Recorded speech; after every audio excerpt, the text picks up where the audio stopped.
turning a fear into a talisman of power. Fear is a poisonous gas. It is an electrified, soul-seizing ether which enslaves our imagination and imprisons our thoughts, steering us away from doing what we really want to do, toward the building of flimsy walls that seal us in, protect us from nothing, and choke us off from life, driving us toward emotional public outbursts and the wretched excesses of socially sanctioned but destructive actions we would not otherwise perform. The only barrier that can protect us from our own fears is a thin layer of brain cells referred to as the cerebral cortex. He's right, you know. Who's that? The guy on TV. Fear takes over your entire body. I've been there. I know. Fear is the driving force behind political action. It makes us vote, drives our policies. Be afraid of the politicians. Fear the loss of your jobs. Fear the loss of your Social Security. Fear not having health insurance. The devil is everywhere. Be afraid of him. He's going to take your guns away. Be afraid of illegal Mexican immigrants. That's what I used to be afraid of. Mexicans. You used to be afraid of Mexicans? For heaven's sakes, why? What's so scary about them? When I was younger, I had great ambitions, and I had great ideas. I wanted to be a somebody. I wanted to be more than just a manual laborer.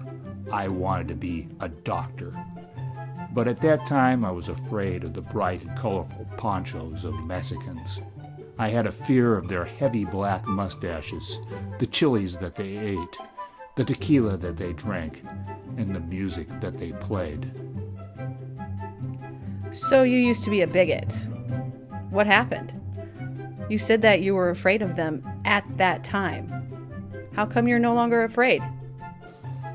I went to an interview in Las Vegas. I wanted to go to school to become a heroic daredevil aviator. And then I learned that a Mexican might get the opening before me. That's when you started to get afraid? I was terrified. All I could do was go to a Las Vegas show where I saw beautiful women with giant headdresses. To my surprise, I was afraid of these women. Their headdresses terrified me and made me want to run away. Let's see. You wanted to be a hotshot aviator, but you were afraid of Mexicans and Las Vegas dancers, so you blew your opportunity. Man, I tell you, you are a real basket case. I should have been a doctor. What I found in that Las Vegas club was the perfect diagnosis. What diagnosis was that? I found out that I was not afraid of Mexicans after all. I had an irrational phobia of Mexicans with big sombreros, of Las Vegas dancers with gigantic headdresses. I was afraid of the big hats worn by people. It wasn't the people I was afraid of, it was their big hats. Now I understand you. That's why you think it's sexy to dress up like a cowboy.